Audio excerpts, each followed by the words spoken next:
ఉమ్మడి విశాఖ జిల్లా పోడిమడక తీరంలో మరబోటు దగ్ధమైంది. మత్స్యకారుల బోటు అగ్నికి ఆహుతైంది. పోడిమడక వద్ద బోటు ఇంజిన్లో మంటలు చెలరేగాయి. దీంతో జాలర్లు మరో పడవలోకి వెళ్లి తమ ప్రాణాలు కాపాడుకున్నారు.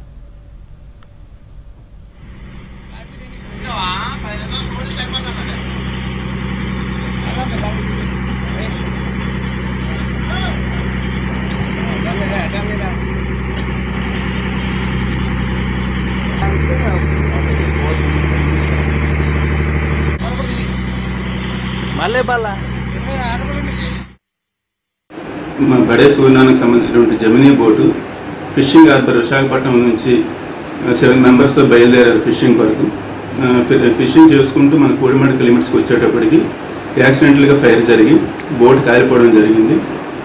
దీంట్లో ఉన్నటువంటి 7 మెంబర్స్ కూడా సురక్షితంగానే ఉన్నారండి. ఎవరికి ఎటువంటి ఇంజరీస్ ఏమీ కాలేదు. ఇదంతా 8 నాటికల్ మైల్స్ లోపలనే జరిగింది. ఉమ్మడి విశాఖ జిల్లా పోడిమడక తీరంలో మరబోటు దగ్ధమైంది. మత్స్యకారుల బోటు అగ్నికి ఆహుతైంది. అయితే పోడిమడక వద్ద బోటు ఇంజిన్లో మంటలు చెలరేగాయి. దీంతో జాలర్లు మరో పడవలోకి వెళ్లి తమ ప్రాణాలు కాపాడుకున్నారు. మరిన్ని డీటెయిల్స్ మా ప్రతినిధి అనురాధ అందిస్తారు. అనురాధ,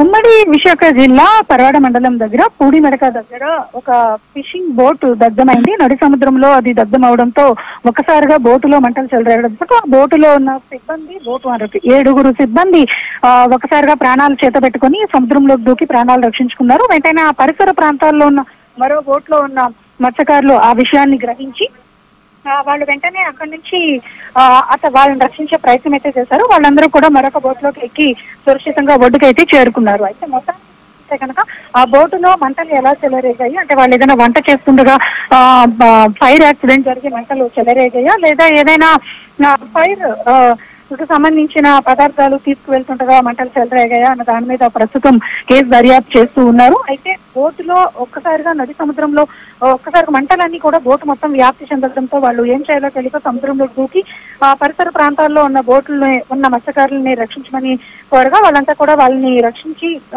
సముద్రం ఒడ్డుకి తీసుకురావడం జరిగింది. ఇటీవల కాలంలో విశాఖలో ఈ తరహా ఘటనలు తరచూ జరుగుతూ ఉన్నాయి. అయితే దీని మీద కొంత అనుమానాలు కూడా వ్యక్తమవుతూ ఉన్నాయి. ఎందుకు ఇటీవల కాలంలో ఈ బోట్లు దగ్ధమవుతున్న ఘటనలు పదే జరుగుతూ ఉన్నాయి. దీని మీద పూర్తి స్థాయిలో ఎంక్వైరీ చేయాలి. అలాగే ప్రమాదంలో ఎవరైనా మత్స్యకారులు ఉంటే కనుక వెంటనే వాళ్ళు షెల్టర్ జోన్ కి చేరుకున్న విధంగా సాంకేతికంగా కొంత ఒక యాప్ లాంటిది డెవలప్ చేసి వాళ్ళకి వెంటనే ఎమర్జెన్సీ నీడ్ మెసేజెస్ కి పంపించే విధంగా కూడా ఒక టెక్నాలజీని అందుబాటులోకి తేవాలని కూడా మత్స్యకార సంఘాల నాయకులు అయితే కోరుతున్నారు. మొత్తానికి ఈ ప్రమాదంలో అందరూ కూడా సురక్షితంగా బయటపడడంతో మత్స్యకార కుటుంబాలన్నీ కూడా కొంత ఊపిరి పీల్చుకున్న పరిస్థితి ఉంది. అయితే బోటు ఓనర్ మాత్రం తనకి నష్టపరిహారం చెల్లించారంటూ ప్రభుత్వాన్ని మాత్రం విజ్ఞప్తి చేస్తున్నారు. Right Anuradha, thanks for the updates.